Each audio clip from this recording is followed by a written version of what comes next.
오늘 말씀은 이사야서 2장 1절에서 5절까지 말씀입니다. 찾으신 줄 알고 제가 봉독해 드리도록 하겠습니다. 아모스의 아들 이사야가 받은 바 유다와 예루살렘에 관한 말씀이라.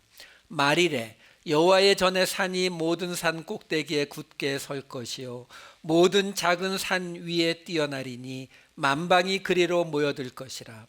많은 백성이 가며 이르기를 오라 우리가 여호와의 산에 오르며 야곱의 하나님의 전에 이르자. 그가 그의 길을 우리에게 가르치실 것이라. 우리가 그 길로 행하리라 하리니 이는 율법이 시온에서부터 나올 것이요 여호와의 말씀이 예루살렘에서부터 나올 것임이니라. 그가 열방 사이에 판단하시며 많은 백성을 판결하시리니 무리가 그들의 칼을 쳐서 보습을 만들고 그들의 창을 쳐서 낫을 만들 것이며 이 나라와 저 나라가 다시는 칼을 들고 서로 치지 아니하며 다시는 전쟁을 연습하지 아니하리라. 야곱 족속아 오라 우리가 여호와의 빛에 행하자. 아멘. 이사야서라고 하는 책이요 시편을 빼고는 가장 긴 책입니다. 66장까지 있어요. 굉장히 길고 중요한 것은 신약 성경에서 가장 많이 인용되는 책이 이 이사야서예요. 그리고 이 이사야서는 예언서 중에 가장 긴 것뿐만이 아니라 이 이사야서 앞에 있는 예언서는 몇 개 없어요. 그리고 그 예언서들은 정확히 이 유다와 예루살렘에 관한 예언들이 아닙니다. 그러니까 하나님께서 이제 그 유다와 북이스라엘의 멸망을 이야기하기 시작하는 그 단계에서 최초로 등장한다고 보셔도 돼요. 이 미가서하고 이 이사야서가 거의 초기 예언서에 속하고요. 그리고 그렇기 때문에 이 미가서와 이사야서에서부터 뭐가 등장해요? 바로 메시아 예언이 등장을 합니다. 그러니까 여러분 우리는 이 성경책이 다 만들어진 걸 가지고 있다 보니까 이것이 처음 만들어질 때의 상황을 우리가 잘 이해를 못해요. 지금 쉽게 말하면 모세의 그 오경을 통해서 이스라엘 백성들이 가나안 땅에 들어가고 거기에서 정착하고 다윗이 있고 솔로몬이 있고 이런 이야기들 우리가 다 알잖아요. 그 이야기들이 쭉 왔다고요. 그때까지 메시아가 필요했어요? 없어요? 필요 없죠. 왜? 아니 하나님이 주신 말씀대로 모든 게 다 잘 나가고 있는데요 뭐. 그런 속에서 어느 날 갑자기 하나님의 경고가 떨어지기 시작하는 거예요. 너희들 이렇게 가면 망한다. 그러니까 망한다는 이야기가 나오기 시작하니까 당연히 그럼 망하게 되면 우리 어떻게 해요? 메시아 구원자가 다시 오실 것이다. 이 이야기가 나오게 되는 거거든요. 이 시간의 흐름 속에서 이러한 하나님의 말씀들을 우리가 이해해야 된다라는 거예요. 그래서 이 2달 전에 했었던 이 1장에서는 전체적인 하나님의 경고와 그 하나님의 경고 속에서 하나님께서 어떤 것이 문제였다라는 것을 우리에게 알려주시는, 이스라엘 백성들에게 알려주시는 이야기가 있었어요. 두 군데만 볼게요. 1장 17절을 보시게 되면 하나님께서 뭐라고 경고를 하시냐면 선행을 배우며 정의를 구하며 학대받는 자를 도와주며 고아를 위하여 신원하며 과부를 위하여 변호하라 하셨느니라. 여기에서 정의라고 번역된 단어는 미슈파트, 우리가 맨날 공의라고 번역해서 쓰는 단어예요. 이 성경의 번역이 왔다 갔다 하기 때문에 그래요. 자, 이런 구절들이 이스라엘 백성들에게 어떤 느낌으로 왔을지를 생각하셔야 되는 거예요. 무슨 말이냐면은 모세 오경을 통해서 하나님이 지켜야 할 그런 모든 계명들을 주셨잖아요. 그래서 지켰어요. 뭐 안식일 지키려니까 지키고 유월절 지키려니까 지키고 제사 드리려니까 드리고 그렇게 지켜왔다고요. 근데 거기 또 뭐가 있었어요? 과부와 고아를 돌보라는 이야기들도 있었죠. 그렇죠? 근데 사람이라는 게 그런 말씀을 받고 나면은 먼저 해야 되는 게 뭘 것 같아요? 하나님 앞에 예배 드리는 것과 과부와 고아를 돌보는 것과, 그럼 당연히 종교적인 나라니까 당연히 하나님 앞에 제사 드리는 거, 안식일 지키고 유월절 지키는 거 여기에 먼저 가게 되는 거거든요. 그리고 그걸 잘 해온 거죠. 하나님의 말씀 그대로 잘 지켜왔다라고 했는데 고아와 과부를 돌보는 거는 그거는 일단 하나님 이 일부터 잘 해놓고 조금 여기는 좀 부실한 게 있어도 앞으로 좀 고쳐나가면 되지 이러고 있는데 하나님이 무슨 말씀 주시는 거냐면 너희 망한다. 근데 그 이유가 뭐라고요? 고아와 과부 안 돌봐서 망한다. 이게 그 당시 이스라엘 사람들에게 얼마나 청천벽력 같은 소리였겠는가를 생각해 보셔야 되는 거예요. 아니 하나님 잘 섬기라고 해서 잘 섬겼는데 이게 그렇게 중요한 일이란 말이야? 이렇게 되는 거거든요. 그래서 1장 18절 보면은 18절에 뭐가 나오냐면 이거 나와요. 여러분들 잘 아시는 말씀. 우리가 서로 변론하자 너희의 죄가 주홍 같을지라도 눈과 같이 희어질 것이요 진홍같이 붉을지라도 양털같이 희게 되리라. 이거를 제가 2달 전에 뭐라고 설명을 드렸냐면요. 지금 이 이야기가 그냥 우리가 하나님을 잘 믿으면 우리의 그 주홍 같고 진홍 같은 죄가 하얗게 씻겨질 거다. 이거 말하고 있는 게 아니라니까요. 이거 말하고 있는 게 아니라 지금 하나님이 갑자기 무슨 얘기를 하고 있는 거냐면 너희 이렇게 하면 망해. 근데 그 망하는 이유가 뭔데요? 고아와 과부를 안 돌봤잖아. 쉽게 말해서 공의를 이웃 사랑을 안 했잖아. 그러면 망한다고 이렇게 말하는 거예요. 그러면서 그러니까 지금이라도 빨리 다시 고아와 과부를 돌보아. 공의를 세워 이렇게 말씀하시는 거거든요. 그러면 여러분 어떻게 생각되겠어요?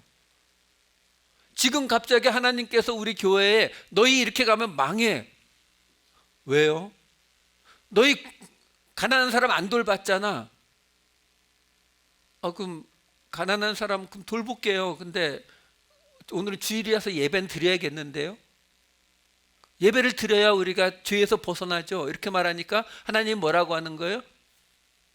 나중에 이 앞에 읽어보세요. 하나님 뭐라고 하시냐면은 너희가 절기 지키고 너희가 내 앞에 제사 드리고 하는 건 내가 그 꼴 못 보겠다고 얘기하시는 거예요. 왜? 가난한 사람 안 돌보면서 그렇게 하는 거 나 못 보겠어. 그러면서 근데 너희가 지금 하나님 앞에 제사 안 드리면 안 될 거라고 느끼는 거야? 아니 그냥 너희가 가난한 사람 돌보고 고아와 과부를 돌봐봐. 그걸 통해서 너희의 죄가 주홍 같은 죄가 씻겨지는지 안 씻겨지는지 보라고 이거 주장하시는 거예요. 이게 굉장히 심각한 장면이에요. 그러니까 지금 처음으로 이스라엘 백성들에게 하나님을 향한 정의뿐만이 아니라 이웃을 향한 공동체를 형성하는 공의라고 하는 부분이 어떤 의미를 갖고 있는지가 지금 처음 던져지고 있는 얘기라고요. 자, 그러면서 이제 21절부터 26절에 나오는 이야기를 제가 한 장면에 넣어달라고 해서 지금 굉장히 글씨가 작아지는데요. 그냥 눈으로만 따라오시면 돼요. 지금 왜 제가 이 1절부터 26절을 한 장면에 넣냐면은 21절 맨 앞에 보시면은 어떻게 시작하냐면 신실하던 성읍이 창기가 되었다라고 말씀하신다고요. 그럼 맨 끝에 보시면은 어떻게 나와요? 그러면 내가 의의 성읍이라 신실한 고을이라 불리리라 하셨다. 다시 말해서 하나님이 신실한 성읍, 예루살렘 말하고 있는 거예요. 지금 신실한 성읍으로 세워놨는데 이게 타락해서 창기가 되었다는 거거든요. 근데 그 신실한 성읍이 회복되면은 다시 신실한 고을로 바뀔 것이다라고 말하고 있는 거예요. 자, 그러면은 이거 느낌이 이제 오시죠? 뭐예요? 샌드위치 기법이요. 맨 이쪽 끝과 맨 이쪽 끝이 똑같잖아요. 그렇죠? 그럼 그 바로 아래 보시면 뭐가 나와요? 21장 뒷부분에 보면은 정의에 충만하였고 공의가 그 가운데 거했는데 지금은 살인자뿐이다. 하나님의 그 예루살렘 성에 정의와 공의가 있었는데 지금은 그게 다 없어지고 사람을 죽이는 살인자들만 있다라고 말하는 거고요. 맨 밑에 26절 앞부분에 보시면은 내 재판관들과 내 모사들을 회복할 것이다. 재판관은 바로 공의를 세우는 사람들, 모사는 바로 정의를 세우는 사람들. 똑같이 지금 양쪽이 똑같은 방식으로 쭉 들어가고 있는 거예요. 그래서 22절에 보면은 내 은은 찌꺼기가 되었고, 이게 무슨 말이냐면요, 옛날에 돈 대신 사용됐던 게 뭐냐면은 은 조각이에요. 은을 요만한 조각으로 만들어 가지고 그 은 한 조각이 그 은 한 세겔이 되는 거거든요. 그러니까 뭐 아직 한참 더 시간이 지나야 그거를 공적으로 꽝 찍어가지고 동전을 만드는 거고요. 초기에는 그냥 이 조그만 은 조각을 가지고 무게를 가지고 그냥 그걸 돈 대신 썼거든요. 근데 사람들이 어떤 짓을 했다고요? 거기에 불순물을 섞어서, 은은 비싸니까 불순물을 섞어서 그걸로 쉽게 말하면 사기 쳐먹었다고요. 그 얘기를 하고 있는 거예요. 내 은은 찌꺼기가 되었다라고 나오잖아요. 그것처럼 25절에 보시게 되면 또 똑같이 내 찌꺼기를 잿물로 씻듯이 녹여서 정결하게 하겠다 이렇게 나오는 거예요. 그러니까 지금 샌드위치 기법으로 똑같은 이야기를 양쪽 끝에서부터 쭉 해나가고 있는 거예요. 샌드위치 기법을 사용하게 되면은 그 목적이 뭐라고요? 맨 가운데 햄이요, 가운데 있는 그걸 얘기하려고 하는 거거든요.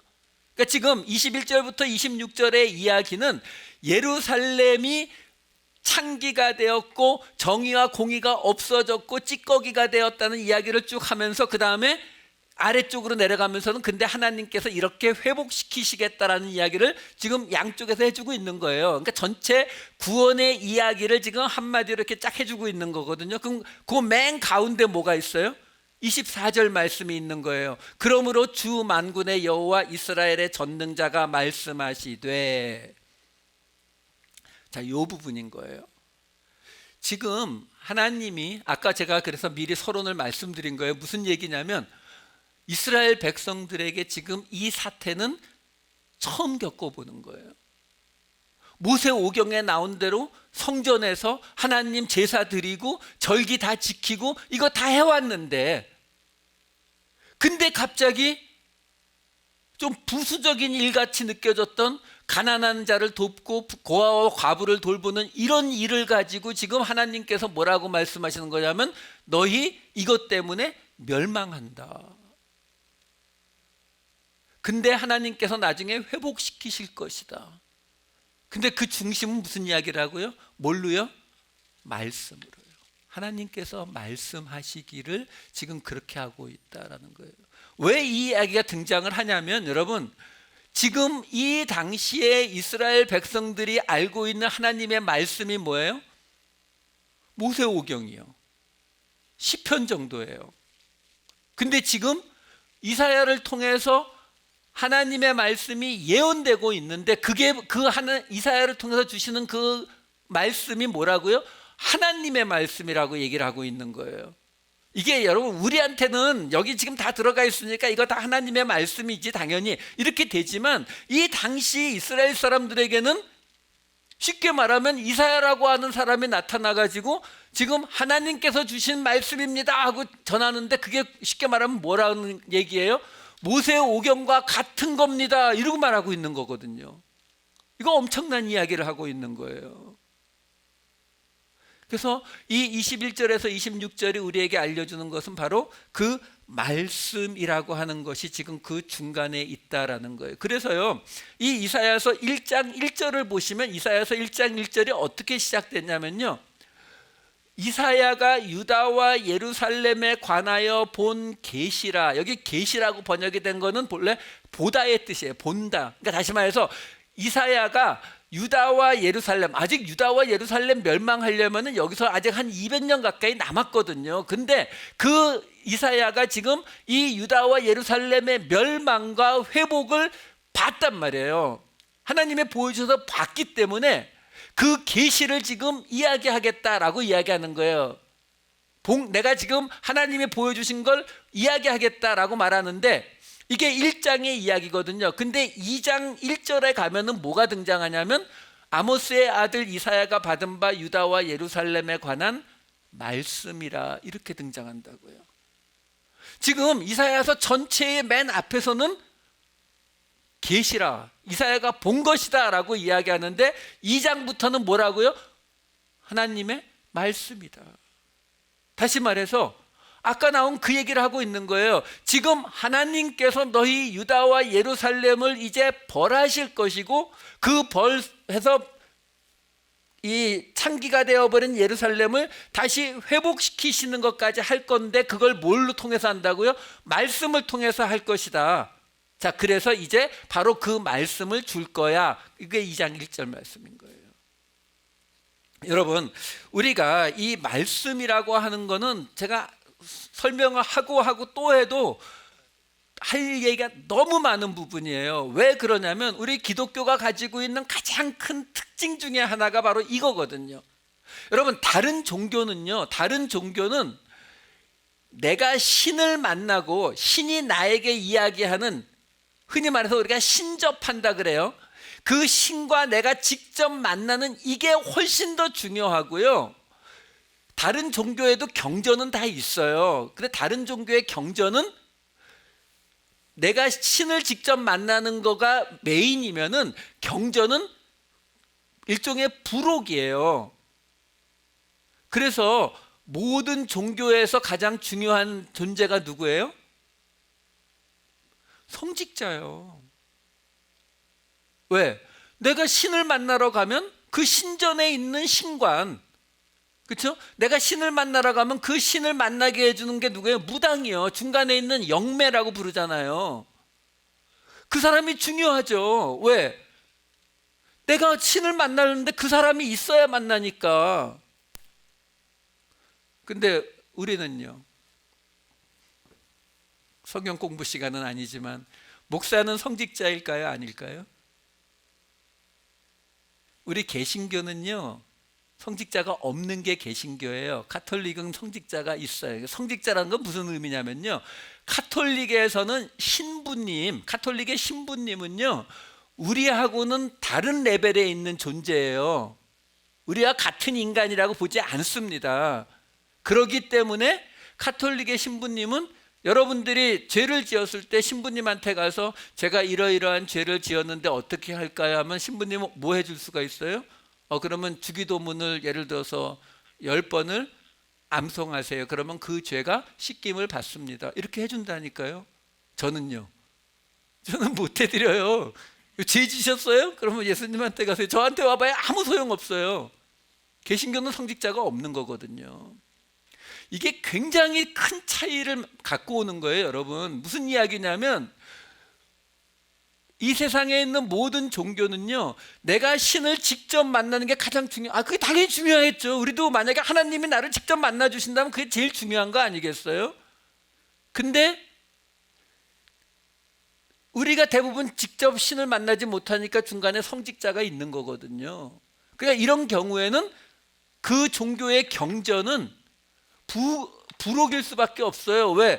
신이 직접 이야기하는데요. 뭐 신한테 직접 듣는 게 낫잖아요. 그러니까 대부분의 종교의 경전은 어떤 내용이 주로 들어있냐면 근데 신을 만나러 가기 위해서, 또는 신을 만나기 위해서, 또는 신의 뜻을 이해하기 위해서 내 자세나 내 태도에 관한 이야기가 경전에 있다고요.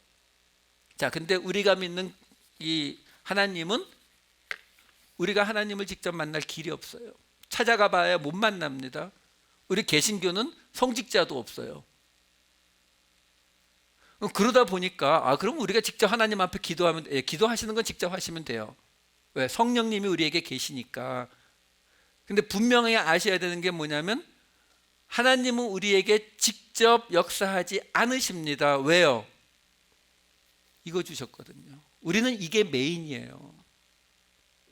그래서 우리를 말씀의 종교라고 부르는 이유가 거기 있는 거예요. 우리는 이 말씀이, 여기 있는 말씀이 내가 하나님 만나는데 거기에 부록으로 따라오는 내 자세나 태도를 이야기하는 책이 아니라 여기에 있는 이 책 자체가 하나님 그분이시다라고 우리는 믿는 게 이 기독교예요. 그래서 창세기 맨 앞에서도 하나님이 세상을 어떻게 창조했다고요? 말씀으로요. 신약성경의 요한복음 1장 1절에 뭐라고 나와요? 태초에 말씀이 계시니라. 그렇죠? 이 말씀이 하나님과 함께 계셨으니 이 말씀은 곧 하나님이시라. 딱 나오잖아요. 말씀은 곧 하나님이시라. 그러니까 이 말씀이 우리에게 갖는 의미를 정확히 아셔야 오늘 이 설교가 이해가 되게 된다라는 거예요. 그래서 하나님께서 아까 말씀하신 대로 갑자기 공의를 지켜봐라. 공의를 지켜도 내 죄의 주홍 같은 죄가 깨끗하게 씻어지는 거 볼 거다라고 하나님의 말씀이 떨어진단 말이에요. 그러면 우리는 그 말씀이 이루어질 것을 믿고 가는 거거든요. 자, 그러면 이렇게 한번 보자고요. 요한복음 1장 14절에 이런 대목이 나와요. 말씀이 육신이 되어 우리 가운데 거하시매. 누구죠? 예수님. 그렇죠? 우리가 흔히 말하는 성육신이라고 부르는 부분이에요. 말씀이 육신이 되어서 이 땅에 오신 분이 예수님이다라는 거거든요. 자, 그럼 말씀이 육신이 되었다, 뭐 이게 어떤 의미 같으세요? 뭐 이렇게 만화에서 보는 것처럼 갑자기 이 성경에 있는 말씀들이 쏙 떠오르더니 막 빙빙빙빙 돌다가 막 빛이 쫙 나면서 거기에 사람이 탁 쓰는 뭐 이런 건가요? 여러분, 이렇게 생각하시면 돼요. 말씀이 육신이 되었다는 말은 한마디로 말하면 말씀이 볼 수 있고 만질 수 있는 게 됐다는 거죠. 자, 그러면 예수 그리스도를 따라가는 우리 입장에서요, 우리가 하나님의 말씀대로 이 땅에서 산다면 그걸 뭐라고 부를 수 있어요? 말씀이 육신이 된 거죠. 사람들이 이 말씀이 눈에 안 보이잖아요. 예수님이 눈에 안 보인다고요? 2000년 전에 떠나가 버리셔가지고. 근데 예수님을 어떻게 하면 보여줄 수 있다고요? 우리가 예수님의 그 말씀대로 살아가는 모습을 보면요. 지금 세상이 왜 교회를 떠나고 하나님 믿는 이 믿음을 다 떠나갑니까? 하나님 없는 것 같거든요. 아무리 봐도 하나님 못 보겠거든요. 왜요? 하나님 말씀대로 사는 사람을 본 적이 없거든요. 하나님의 말씀대로 산다라고 하는 의미를 다른 면에서 보면은 이 세상에 하나님을 보여주고 있는 거예요. 그걸 뭐라 부른다고요? 성육신이요. 지금 오늘 그 얘기를 할 거예요. 자, 그래서 이어지는 27절을 볼게요. 1장 27절에 보면 시온은 정의로 구속함을 받고 그 돌아온 자들은 공의로 구속함을 받으리라. 자, 여러분 이런 거 보세요. 여기 지금 그 정의와 공의가 지금 우리가 사용하는 그 번역하고는 정반대로 번역이 되어 있어요. 정의라고 번역된 단어가 미시파트, 우리가 공의라고 번역하는 단어예요. 재판, 판결, 공의. 그리고 여기에 공의라고 번역을 해놓은 단어가 바로 째다카, 하나님을 향한 정의예요. 우리 한글 성경이 지금 뒤집어서 번역을 해놔서 그래요. 자, 이 구절이 금방 제가 말씀드렸어요. 요 바로 앞에 21절부터 26절까지가 타락부터 회복까지를 전체가 하나님의 말씀이 이루실 거다라는 것을 샌드위치 기법으로 보여줬다고 했잖아요. 그리고 나서 결론으로 27절이 나오는 거예요. 무슨 말이냐면 시온이 어디예요? 예루살렘이죠. 시온은 공의로 구속함을 받고 돌아온 자들은 정의로 구속함을 받으리라. 이게 조금 말이 뒤집힌 것 같은 느낌이 와요. 왜냐하면 예루살렘은 어떤 곳이에요? 성전이 있는 곳이고 종교적인 곳이잖아요. 그러면 그 종교적인 시온은 뭘로 구원함을 받아야 돼요? 정의로. 정의가 하나님과 우리와의 관계, 째다카란 말이에요. 그러니까 시온은 정의로 구원함을 받아야 될 것 같고 돌아온 자들은 이웃사랑을 통해서, 그러니까 공의로 구속함을 받게 될 것 같은데 반대로 돼 있다니까요. 왜요? 지금 이 문맥 안에서 보시면 이해가 되는 거예요. 무슨 이야기예요? 지금 예루살렘이, 시온이 왜 하나님 앞에 멸망하게 됐다는 이야기를 듣고 있다고요? 공의가 무너져서요. 근데 하나님이 지금 앞에서 무슨 이야기 하셨다고요? 공의를 지켜보라고, 고아와 과부를 돌보아 보라고, 그걸 통해서 너희 죄가 씻김을 받을 것이다, 이 이야기를 해준 거거든요. 그러니까 지금 종교의 도시 시온, 그 시온이 뭘로 구원을 받게 된다고요? 공의를 지켜야 구원을 받게 될 것이다 라고 말하고 있는 것이고, 그래서 돌아오게 되는 자들, 하나님께로 돌아오는 사람들은 뭘로 구원받아요? 은혜로요. 은혜가 뭐예요? 하나님의 의가 우리에게 직접 주시는 정의요. 그러니까 요 이사야서 1장 27절 하나에 우리 신약에서 말하는 하나님의 구원의 모든 이야기가 다 들어가 있는 거예요. 사실은 21절부터 26절 앞의 이야기가 그 말씀을 통해서 이것이 이루어질 것을 27절에서 결론으로 만들어주고 있는 거라고요. 그리고 나서 이제 28절부터 31절까지는 하나님이 주시는 경고가 이제 구체적으로 등장을 합니다. 28절부터 31절까지 보여주시면은 패역한 자와 죄인은 이제 패망할 것이고 너희가 기뻐하던 상수리 나무 너희가 택한 동산으로 말미암아 수치를 당하. 이게 무슨 얘기냐면요, 상수리 나무라고 하는 곳은 이 나무가 있는 이 이스라엘의 그 광야를 생각하시면 돼요. 나무가 거의 없는 곳에서 큰 나무가 있는 곳에는 항상 뭐가 세워졌냐면 제단이 세워졌습니다. 그러니까 이 창세기에 보시게 되면은 아브라함이 처음 가나안 땅에 들어갔을 때에 제단을 세운 곳도 이 상수리 나무 아래예요. 창세기 12장 6절 7절 말씀을 보시게 되면은 아브라함이 그 땅을 지나 세겜 땅 모래 상수리 나무에 이르니 이렇게 나오잖아요. 거기에 제단을 쌓게 된, 맨 밑에 제단을 쌓고 이렇게 나오잖아요. 그러니까 상수리 나무는 그런 곳이고, 동산이라는 것도 마찬가지예요. 여러분들, 신전이라고 하는 것이 평야에 지어지는 경우는 거의 없어요. 항상 산 꼭대기, 이렇게 우리 한국식으로 말하면 이 풍수지리가 좋은 곳, 그렇죠? 좌청룡 우백환 이런 곳에 세우지 그냥 평지에 세우지 않거든요. 그러니까 쉽게 말하면 상수리 나무와 동산이라고 하는 이야기는 사람들이 주로 제단을 세우던 곳, 그 얘기는 뭐예요? 하나님 앞에 제사를 드리던 곳이 타락했다는 거거든요. 거기서 뭘 했다고요? 우상을 섬겼다라는 이야기죠. 짤막하게 볼게요. 이사야서 57장 5절 말씀.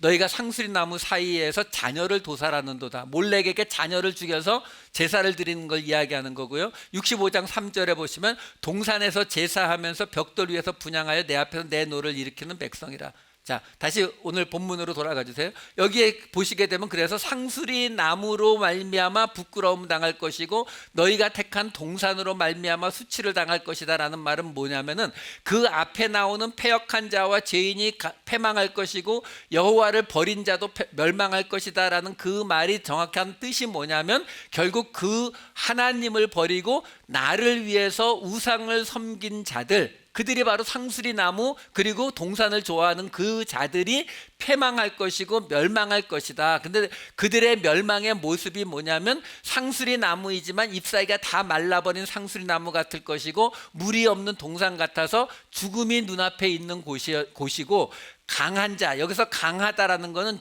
비축하다, 이 축적하다의 뜻이에요. 그러니까 부자들을 말해, 자기가 원하는 것들을 잔뜩 갖고 있는 그런 자들도 삼오락이 불이 타면은 확 타버려서 끌 사람이 없이 너희는 멸망당할 것이다. 이 경고를 하나님이 주고 계시는 거예요. 자, 그러면서 오늘 본문 이제 2장으로 들어갑니다. 아까 말씀드렸다시피 이제 하나님께서 얘기하시는 거예요. 이제 내가 말씀을 주겠다. 이 말씀이 뭐라고요? 아까 21절부터 26절 봤던 것처럼 이 창기가 된 신실한 성읍을 다시 회복시키는 말씀을 주시겠다라는 거거든요. 자, 그러면서 2절에 이렇게 이어집니다. 말이래 여호와의 전에 산이 모든 산 꼭대기에 굳게 설 것이요 모든 작은 산 위에 뛰어나리니 만방이 그리로 모여들 것이라.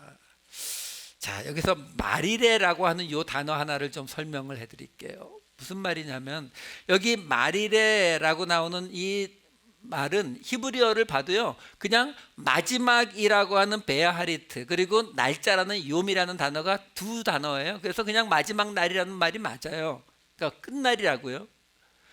이 마지막 날에 이제 여호와의 전의 산이, 여호와의 전이 있는 그 시온산이 이 세상의 모든 산 꼭대기, 아까 말씀드렸어요. 산 꼭대기는 다 신전들이 있는 곳인데 그 모든 것들보다 더 높이 올라갈 것이고 모든 작은 산 위에 뛰어나리니 만방이 올 것이다. 이렇게 말하고 있는데 문제는 여기에서 말하는 말일이 언제냐라는 거예요. 쉽게 해석하기에는 그냥 나중에 예수님 다시 오실 때 이렇게 해석하면 가장 쉬울 것 같지만요, 이 구약 성경에 이 마리레라고 하는 이 베아하리트 히아밈이라고 하는 이 단어 두 단어가 여러 군데 사용되거든요. 근데 그 여러 군데 사용되는데 그 중에서 예수님 다시 오실 이 세상의 끝을 나타내는 경우는 없어요. 뭐 하나만 제가 읽어드릴까요? 창세기 49장 1절을 보시게 되면 야곱이 그 아들들을 불러 이르되 너희는 모이라 너희가 후일에 당할, 여기서 후일이라고 번역된 단어가 똑같은 베아하리트 헤아밈이에요.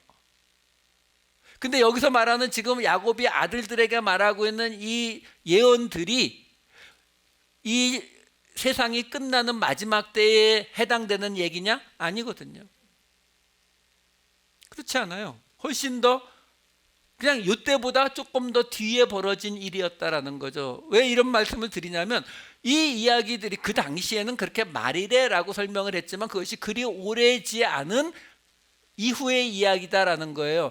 여러분 지금 이 오늘 본문에 나오는 1절부터 4절까지의 말씀이 미가서 4장 1절에서 4절에 똑같이 나옵니다. 거의 이게 똑같이 나오거든요. 쭉 그 눈으로 보시게 되면 거의 같은 내용이라는 거 아실 수가 있어요. 근데 맨 앞에만 보시면 돼요. 여기에서도 지금 미가서 4장 1절에 보시면 끝날에 이르러는 이렇게 나오잖아요. 끝날에. 이게 똑같은 단어예요. 베아하리트 히아밈. 근데 제가 왜 미가서를, 내용은 똑같거든요. 근데 미가서를 왜 끌고 오냐면 지금 우리가 보고 있는 이사야서는 너무 길다 보니까 그 다음에 오는 내용이 찾기가 좀 힘이 들어요. 근데 미가서는 짧으니까 지금 4장에서 끝날에 이르러는, 지금 오늘 이사야서로 말하면 말일에 이르러서는 여호와의 전에 산이 산들의 꼭대기에 굳게 서면 똑같은 이야기가 나오거든요. 근데 요 4장이 끝나자마자 5장으로 넘어가면서 나오는 5장 2절 말씀이 이런 게 이어집니다. 베들레헴 에브라다야 너는 유다 족속 중에 작을지라도 이스라엘을 다스릴 자가 내게서 내게로 나올 것이라. 그의 근본은 상고의 영원에 있느니라. 누구죠? 예수님 예언이거든요. 다시 말해서 금방 보았던 그 미가서 4장 1절에 끝날에 하면서 똑같이 여호와의 전에 산이 이 세상 모든 산 위에 있을 것이다 라고 말씀하시는 그 이야기가 언제라고요?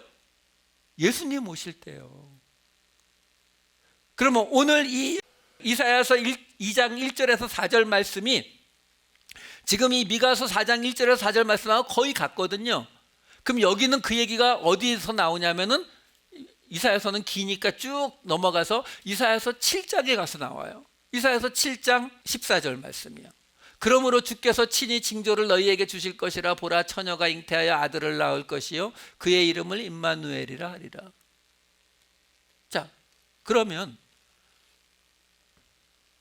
오늘 본문에서 말일에 여호와의 전에 산이라고 하는 그 말일은 언제라고요? 예수님 오실 때요. 이거 신약에 가도 똑같습니다. 신약에 나오는 이 사도행전에 이 베드로가 설교하는 내용이 있는데요. 사도행전 2장 17절 하나만 볼게요. 하나님이 말씀하시기를 말세에, 여기 이거 요엘서에 나온 것을 사도 베드로가 인용한 거거든요. 거기에 말세에 내가 내 영을 모든 육체에 부어주리니 너희의 자녀들은 예언할 것이요 너희의 젊은이들은 환상을 보고 너희의 늙은이들은 꿈을 꾸리라. 지금 사도 베드로가 이 설교를 왜 하고 있어요? 오순절날 성령이 임하니까. 오순절날 성령이 임하니까 지금 사람들이 이게 무슨 일이야 하고 놀래고 있으니까 사도 베드로가 요엘서에 나오는 말씀을 인용해서 야, 하나님이 말씀하셨잖아. 마지막 날 말세에 내가 내 영을 보내리니 라고 말씀하셨는데 그거 지금이라고 하는 거거든. 이렇게 말하는 거예요. 그러니까 지금 사도 베드로가 뭐라 하는 거예요? 요엘서에 나오는 말세가 언제라고요? 지금. 자, 이 정도면은 자, 오늘 본문으로 돌아가 주세요. 이사야 2장 2절에 나오는 말일에 여호와의 전에 산이 모든 산 꼭대기에 굳게 설 것, 만방이 그리로 모여들 것이 언제요? 예수 그리스도의 때를 이야기하고 있는 것이다. 이게 굉장히 중요합니다. 우리가 어떤 것에 대해서 이것을 어떻게 생각하느냐에 따라서 우리의 신앙생활이 전혀 다르게 바뀌거든요. 무슨 말이냐면 이 이야기를 지금요, 이 오늘 본문의 2절까지는 괜찮지만 3절, 4절 이렇게 넘어가게 되면은 무슨 이야기가 나오냐면은 그날이 오면 칼을 쳐서 보습을 만들고 창을 없애고 낫으로 만들어 버린다는 거예요. 전쟁이 없어진대요. 근데 그 날이 언제냐고요. 그 날을 마지막 때로 보게 되면은요, 그러면 무슨 일이 벌어지냐면 우리가 할 일이 없어요. 그 마지막 때 예수님 오실 때 벌어지겠죠. 나는요, 아유 뭐 그런 거 신경 쓰지 마시고 이렇게 되는 거 아니에요? 아니요, 그냥 이렇게 물어볼까요? 여러분, 성경에 보면은 우리가 나중에 천국 간다면서요. 천국이 어떤 곳일 것 같으세요? 뭐 이렇게 길이 금으로 깔려 있고 뭐 집이 다 보석으로 지어졌다, 뭐 어떤 분 그렇게 설명하던데, 그거 저는 불편해서. 아니, 보석이나 금을 팔아서 돈을 만들어야 무슨 의미가 있지, 보석으로 집을 지으면 뭐 더 낫나요? 우리 그 디즈니 만화에 레리꼬 하는 그 만화 보면은 얼음으로 궁전을 막 짓잖아요. 거기 살고 싶으세요, 솔직히? 그 얼음 속에요? 여러분, 근데 우리는 천국에 대해서 별 관심 없죠, 솔직히. 그냥 어느 정도, 이런 정도 관심은 있죠. 아, 나 이 세상 정말 살기 힘드니까 나중에 천국 가면은 이렇게 힘든 일, 어려운 일 없겠지, 그런 곳이겠지, 이 정도는 생각하시겠죠, 그렇죠? 하지만 거기가 뭘 어떻게 만들어져 있는지, 거기 가서 뭐 하는지 뭐 솔직히 관심 없으시잖아요. 여러분, 우리가 알고 있는 그 천국의 이야기나 우리 옛날 이야기에 보면 옥황상제가 있대요. 거기 옥황상제가 있고, 제가 읽은 옛날 이야기 다 통틀어 보면 뭐 나오는 생각이 그런 거 있어요. 뭐 그 나무에 복숭아 열려 있는데 그 복숭아 먹으면은 뭐 1000년씩인가 더 살게 되고, 뭐 바둑 두는 이야기 나오고, 뭐 선녀들 뭐 구름 타고 다니고, 뭐 그거 말고 더 아시는 거 있으세요? 여러분, 우리가 천국에 대해서도 마찬가지지만 우리 옛날 이야기에서도 그 이상의 디테일이 별로 없어요. 왜 없는 줄 아세요? 없는 이유가요, 그건 우리가 어떻게 할 수 있는 게 아니기 때문에 그래요. 나중에 죽으면, 착한 일 많이 하고 죽으면 거기 극락이라고 하나요? 그건 불교 용어인데, 하여간 거기 간다고 얘기하는 거잖아요. 여러분, 그냥 이런 기준 하나 가지시면 돼요. 내가 생각하는 하나님에 관한 이야기, 내가 생각하는 이 성경에 관한 어떤 이야기가 내가 세상에서 들은 이야기하고 거의 같다? 그럼 틀린 거예요. 왜? 거룩이라니까요. 하나님의 가장 기본적인, 그게 말이 오늘 계속 헷갈리는데, 그게 하나님의 가장 기본적인 자리가 구별이에요. 거룩이에요. 하나님은 그 어떤 종교, 그 어떤 신과도 비교되거나 비슷하다라고 느껴지는 거 원하지 않으신다고요. 그러니까 우리가 생각하고 있는 이 옥황상제가 있고 선녀가 있는 그곳과 비슷하게 느끼고 있는 그 천국, 그거 아니에요. 그럴 수 없다고요. 여러분, 이 신약 성경에 예수님께서 마태복음에 보면은 천국에 관한 이야기 많이 하시거든요. 마태복음 13장 24절에 천국은 좋은 씨를 밭에 뿌린 사람과 같다. 그 다음에 31절에 천국은 자기 밭에 갖다 심은 겨자씨 하나를 같다. 45절에 천국은 좋은 진주를 구하는 장사와 같다. 여러분, 이런 말씀들이 비유이기 때문에 우리가 그 정확한 뜻을 다 안다고 할 수는 없지만, 분명한 거는 죽어서 가는 그런 파라다이스를 이야기하고 있는 구절들은 아니다라는 건 분명히 알 수 있잖아요. 근데 왜 우리는 이 천국에 대해서 관심이 없느냐? 이거를 마지막 때에, 이 세상의 마지막 날에 임할 것으로 생각하게 되니까 그건 우리가 할 수 있는 게 아무것도 없거든요. 근데 지금 우리가 보고 있는 것처럼 말일에 하나님의 전이 설 것이고 이런 이야기를 하는데, 그 말일이 언제라고요? 예수님 오실 때를 말하고 있다라는 거예요. 근데 왜 그걸 꼭 말일 또는 끝날이라고 얘기하고 있느냐? 하나님 입장에서는 예수님이 이 땅에 오시는 것이 이제 더 이상 끝이에요. 더 이상의 변화가 없다고요. 예수님이 오심으로 더 이상 다른 구원의 길은 없어지는 거거든요. 그러니까 최종이죠. 그러니까 말일이 되는 거고 끝날이 되는 거란 말이에요. 그 말일이 되고 끝날이 되는 것이 예수님이 오시는 때의 이야기다라고 우리가 해석을 하게 되면, 그러면 어떻게 바뀌는 거예요? 그러면 그 천국이 언제 임해야 되는 거예요? 예수님이 오실 때 임해야죠. 그럼 예수님이 오시는 그곳에서 시작되는 것이 천국이라면, 그 천국에는 우리가 할 일이 있다는 거죠. 이게 달라지는 거예요. 마지막 때라고 보게 되면은 내가 할 일이 없으니까 그냥 그건 언젠가 오겠지 하고 그냥 내 관심 바깥으로 나가는 일이 되지만, 그렇지 않고 이것이 예수 그리스도가 오심으로 이 땅에 임하게 되는 것이다라고 우리가 보게 되면, 거기에는 그 마지막 때라고 이야기하고, 지금 오늘 본문에 나오잖아요. 여호와의 전에 산이 모든 산 꼭대기에 굳게 설 것이고 모든 작은 산 위에 뛰어나고 만방의 그리로 모여들 것이라. 그 다음에 3절 4절 보여주세요. 3절에 뭐라고 나옵니까? 많은 백성이 가며 이르기를 뭐라고 하냐면, 하나님의 여호와의 산에 오르며 야곱의 하나님의 전에 이르자라고 하면서, 근데 그 전에 이르자가 하면서 뭐라고 해요? 그가 그의 길을 우리에게 가르치실 것이라 우리가 그 길로 행하리라 하리니.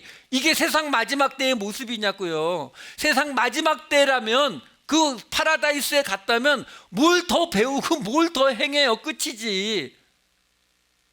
아니요. 지금 여기서 하고 있는 이야기는 뭐라고요? 하나님이 그 말씀을 우리에게 가르치셔가지고 우리로 그것을 행하게 하겠다라고 말씀하고 계시는 거예요. 여러분, 이런 것들은 우리가 구약에서 하나님이 행하시는 패턴을 보시면 알아요. 하나님이 아브라함에게 내 땅과 자손을 주시겠다. 그러면 아브라함이 자기 그 친척 아비집을 떠나서 가나안 땅으로 들어갔다면서요. 그러면 그 친척 아비집이 갈대아 우르든 하란이든 거기서는 하나님이 땅과 자손 못 줍니까? 근데 거기서 안 주시잖아요. 여러분 생각해 보세요. 하나님이 이스라엘 백성을, 하나님의 백성을 만들어 준다면 왜 복잡하게 하세요? 그냥 모세를 이집트의 왕으로 세우면 돼요. 가장 역사가 깊고 그 풍요한 평야와 그 모든, 그 당시 세계 최대의 강대국이잖아요. 그 나라의 왕으로 모세를 세워버리고 이스라엘 백성들이 그 나라 다스리면 되잖아요. 근데 그렇게 안 하시잖아요. 아니, 이스라엘 백성들 광야 40년 다 보내고 나서 가나안 땅에 들어가서도 내내 싸우라고 하시잖아요. 정복해서 그 땅을 차지하라고 하시잖아요. 근데 우리 알죠? 하나님이 하룻밤 사이에 아수르 18만 5천 하시잖아요. 한 번 더 하시지. 그냥 가나안 땅 이렇게 하시고, 자 들어가 살아. 페인트 칠 다 끝났어. 얼마나 좋아요. 근데 그렇게 안 하시잖아요. 성경은 내내 그런 이야기 아니에요? 우리가 정확히 하나님의 그 모든 의도를 우리가 알 수 있는 건 아니지만, 분명히 우리가 알 수 있는 건 뭐냐면, 하나님의 약속이 주어진다 하더라도 그 약속을 이루는 데에 하나님은 꼭 우리가 함께 하기를 원하시더라라는 거죠. 그거 하나는 우리가 분명히 알 수 있거든요. 자, 그러면 지금 오늘 이 본문에서 그게 문제가 되는 게 바로 2장 4절 말씀이에요. 그가 열방 사이에 판단하시며 많은 백성을 판결하시리니 무리가 그들의 칼을 쳐서 보습을 만들고 그들의 창을 쳐서 낫을 만들 것이며, 이 나라와 저 나라가 다시는 칼을 들고 서로 치지 아니하며 다시는 전쟁을 연습하지 아니하리라. 자, 이걸 마지막 때, 이 세상의 마지막 날에 이루어질 일로 보면 우리는 마지막 때가 되면 더 이상 이 세상에 전쟁이 없을 거고 칼도 없어질 거고 그때는 정말 평화로운 세상이 될 거야. 그러면 우리는요, 오늘 어떻게 해야 돼요? 그냥 열심히 예배드리면 되죠. 지금요, 이 이야기를 지금 마지막 때라고 이야기를 했거든요. 이 이야기가 나오게, 그 다음 5절까지 제가 보고 함께 설명을 드릴게요. 5절이 굉장히 독특한 구절이 튀어나오거든요. 야곱 족속아 오라, 우리가 여호와의 빛에 행하자. 여러분, 이 말이 왜 독특하냐면 신약에는 이런 식의 말이 많아요. 하지만 구약에는 하나님의 빛에 행하자 이런 구절이 거의 없습니다. 제가 시편 말씀 두 개를 읽어드릴게요. 시편 56편 13절. 주께서 내 생명을 사망에서 건지셨음이라. 주께서 나로 하나님 앞 생명의 빛에 다니게 하시려고 실족하지 아니하게 하지 아니하셨나이까. 시편 36편 9절. 진실로 생명의 원천이 주께 있사오니 주의 빛 안에서 우리가 빛을 보리이다. 자, 이 두 가지, 다른 게 거의 없어요. 이 두 구절을 가지고 우리가 그나마 짐작할 수 있는 게 뭐냐면, 아까 2장 5절 보여주세요. 야곱 족속아 오라 우리가 여호와의 빛에 행하자라고 하는 이 여호와의 빛, 정확히 직역을 하면 여호와의 빛 안에 행하자는 게 doing이 아니라 work예요. 걷다. 그러니까 우리가 여호와의 빛 안에 걷자, 걸어가자 이 말이거든요. 근데 그 여호와의 빛이 뭘 뜻한다고요? 구약에서는 생명의 빛. 다시 말해서 죄로 인해서 죽어야 되는 자리에서 우리를 생명으로 건져주는 것을 여호와의 빛에 거한다, 그러니까 걸어간다라고 표현을 하더라라는 거죠. 신약으로 오면은 이걸 설명할 수 있는 구절이 굉장히 많습니다. 요한 1서 1장 7절 말씀 보시게 되면 그가 빛 가운데 계신 것 같이 우리도 빛 가운데 행하면, 빛 가운데 걸어가면 우리가 서로 사귐이 있고 그 아들 예수의 피가 우리를 모든 죄에서 깨끗하게 하실 것이요. 자, 보세요. 신약에서 말할 때 우리가 하나님의 빛 가운데로 걸어가면 우리에게 두 가지가 나타납니다. 하나는 우리에게 서로 사귐이 있고 또 하나는 우리를 모든 죄에서 깨끗하게 하실 것이다. 뭐죠? 우리를 모든 죄에서 깨끗하게 하실 것이다. 하나님의 정의, 우리에게 사귐이 있다. 공의요, 이웃사람. 그러니까 이 두 가지가 나타나는 것이 하나님의 빛 안에 거하는 것이다, 걸어가는 것이다. 한 군데만 더 볼까요? 요한 1서 2장 10절. 그의 형제를 사랑하는 자는 빛 가운데에 거하여 자기 속에 거리낌이 없으니. 빛 가운데에 거하는데 우리에게 겉으로 나타나는 거예요. 아까 두 가지라고 했잖아요. 예수 그리스도의 피로 구원받는 게 있고 우리 안에 서로의 사귐이 있다고 말씀드렸는데, 예수 그리스도의 피로 구원받는 건 눈에 보인다 안 보인다? 안 보이거든요. 그럼 우리에게 보이는 거 하나밖에 없어요. 서로 사귐이 있는 거, 형제를 사랑하는 거예요. 이게 베드로전서에도 똑같이 나옵니다. 베드로전서 2장 9절 말씀. 그러나 너희는 택하신 족속이요 왕같은 제사장들이요 거룩한 나라요 그의 소유가 된 백성이니 이는 너희를 어두운 데서 불러내어 그의 기이한 빛에 들어가게 하신, 여기서 기이한이라고 하는 이 다우마스톤이라고 하는 헬라어 단어는요 기적적인이란 뜻이에요. 경이롭다는 뜻이에요. 다시 말해서 하나님의 그 놀라운 빛에 우리를 들어가게 했는데 그 이유가 우리를 뭘로 부르신 거라고요? 우리를 하나님의 택하신 자로, 제사장으로, 하나님의 소유가 된 자로 부르신 것이다 라는 거죠. 자, 그러면 자, 오늘 본문 2장 4절로 돌아가 주세요. 2장 4절에서 지금 그들의 창을 쳐서 보습을 만들어, 칼을 보습을 만들고 창을 낫을 만드는 전쟁이 없어지는 그 날이 세상 끝날이 아니라 예수 그리스도의 오심으로 이루어졌다라고 말씀을 드렸습니다. 근데 그 예수 그리스도의 뜻으로 이루어진 그걸 통해서 우리는 야곱의 족속아 여호와의 빛에 걸어가자라고 말하는데, 그 여호와의 빛에 걸어간다라는 말은 우리가 생명을 얻는다는 뜻이고 동시에 정의와 공의가 우리 안에서 나타나는 일이라고 말씀을 드렸고, 그것이 베드로전서를 통해서 우리는 바로 하나님의 제사장으로 부름받은 사람들이다라는 것으로 나타난다. 그것이 하나님의 기이한 빛 안에 있는 자의 모습이다. 여기까지 봤어요. 자, 그러면 이제 여기 나오는 바로 칼을 없애고 창을 없애서 전쟁이 없는 그 평화로운 나라를 만드는 것을 우리가 그 날이 빨리 오도록 노력하자? 아니요. 조금 더 가셔야 돼요. 조금 더 가셔야 된다고요.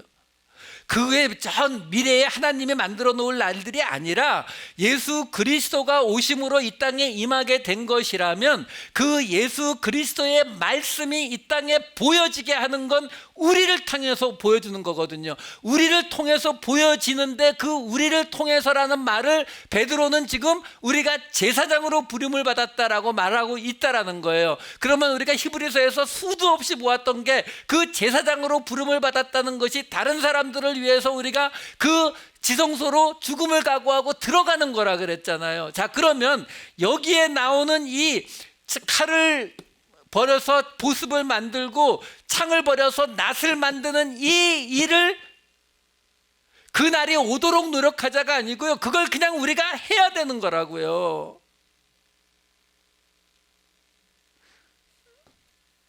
요즘 한국하고 북한하고 미국이 얼마 전에는 금방 막 다 될 것 같더니 요즘 또 좀 조용하죠. 간단한 문제거든요. 북한은 미국에게 원조해 달라고 하면 원조해 주면 핵 없앨게 이러고 있고요.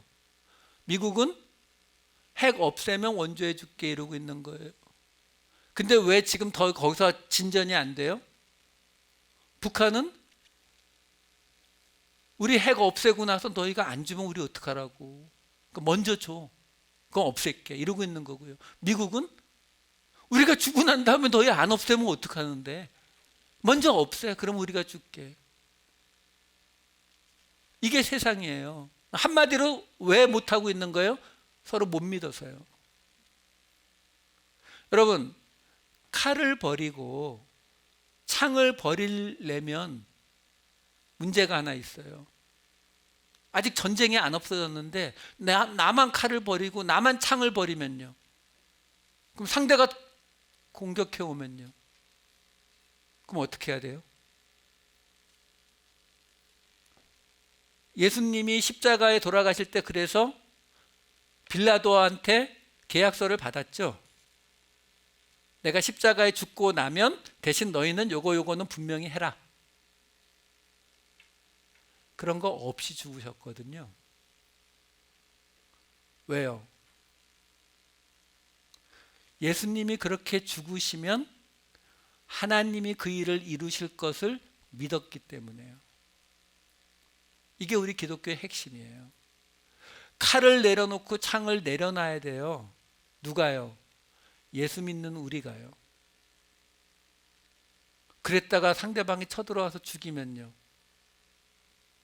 죽는 거예요. 억울합니까? 아니요. 하나님이 우리에게 약속하시죠. 하늘의 밀알이 땅에 떨어져 죽지 아니하면 그대로 있지만 죽으면 많은 열매를 맺을 것이다. 그럼 그 말씀을 우리가 믿는다면, 우리는 칼을 내려놓고 창을 내려놓는, 내가 먼저, 상대방이 이렇게 하면이 아니고요, 내가 먼저 내 칼과 내 창을 내려놓는 자리로 갈 수 있는 것은 그 이후를 하나님이 책임지실 것을 믿는 믿음이 있기 때문에만 가능해지는 거거든요.